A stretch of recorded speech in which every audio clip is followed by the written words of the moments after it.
Hi, this is Cy, author of No Ego, and I am having a blast today. I'm in Kohler, Wisconsin, and the name should mean something. It's the home of Kohler, and it's just been fantastic. We're here at the America Club, and we're modernizing people's leadership skills, talking a lot about accountability. Kohler's been in business over 100 years, and one of their secrets to their success is they just continue to modernize. They are upgrading their culture, they're upgrading their techniques and their tools, and I couldn't be more honored to be helping them upgrade and modernize their leadership philosophy. Accountability is the topic. Part of accountability is accountability to the truth. Right. And accountability to the facts. And most people don't see accountability that way. Right. Where it's like, I'm not in accountability when I come in with all this unprocessed information and start dumping on people. And a lot of people ask me, how can I hold people accountable? And I go, I don't want to burst your bubble, but in many cases you cannot. Yeah. But you have to stop enabling it. Yeah. Because a lot of people say, I want you accountable, and then they enable the very opposite behavior. I want you accountable, and you come to me and you go, oh, by the way, I won't be able to get that project in on time. And it's got all these dependencies. And I go, oh, that's okay, I know we've been super busy. It's like, that's enabling. What we need to say is, oh my goodness, we need a meeting urgently to now look through the project plan, manage all the contingencies, and reach out to all the people whose part we've delayed, and figure out what's critical path and how, disastrous this is. See, I want people understanding that their success isn't conditional on reality. Reality isn't the reason, the circumstances or the reasons you can't succeed. It's the circumstances in which you must succeed.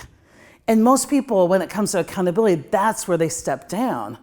And we enable them by saying, I know, it's just been tough. People have been late. We're operating with our hands behind our back. And the biggest place that we collude with people and let them off the hook with accountability is the stuff we say about change.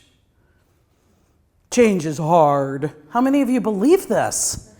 People come and they want their reality different, but that's not the fix. The fix is toggling up and moving people into a different level of consciousness so they can approach the reality differently. Because there's 3 places to check if you're struggling. Are you using an outdated skill set for a new reality? Is your approach less than modern? And what's your level of willingness?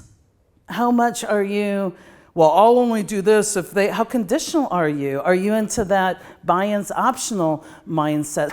So the top question now is like, how, right? We get it, we're in, we want to foster accountability. How do we do it? I'm going to teach you some tools that will be life-changing. The first tool I'm going to teach you is called the SBAR. As I said this morning, people bring you all this unprocessed work. So what I've come up with is if you're going to claim our time together, then you need to share in the accountability and bring me processed work. And for that, I give you a template, a mental process that when you come to me individually, you need to have your self-reflection done, and this template drives self-reflection. If I'm going to wake a physician up in the middle of the night, I don't tell him a big, long 20-minute story. I give him a very quick executive briefing, and it's well-researched. So it's called an SBAR. That's just the acronym, SBAR. And the SBAR has 4 components. I need to, if I come in with an issue, I need to have self-reflected what's the true and real present situation, no drama, no story. 1 sentence or less. What's the situation? I need to come in with relevant background. Relevant background is, how does this apply to where we're going? How does it connect into strategy? How does this connect into what we're trying to create?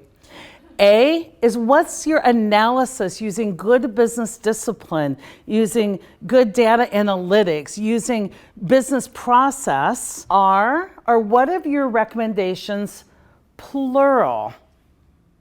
I want mental flexibility. Most people come with righteous indignation, so we have to, our only answer is, and then they tell you their preference. There's about 5 things we could do here, and I've outlined what the costs and benefits are for each one of those, but here's the deal. If you're truly recommending, and somebody picks one of them, you aren't miffed about what they picked. And here's what a lot of S's are. It starts out with, it won't work and it will be disastrous. And we tried that in 1969 and we're just repeating history. Do you know what a lot of S's are when I'm like, what do you know for sure? What do you know for sure? I don't like it. Or I don't feel competent to do it. Well, let's work on your willingness, your skill set, your approach, your competence. Because a lot of SBARs dissolve away that there really isn't the issue we thought there was. The issue is me.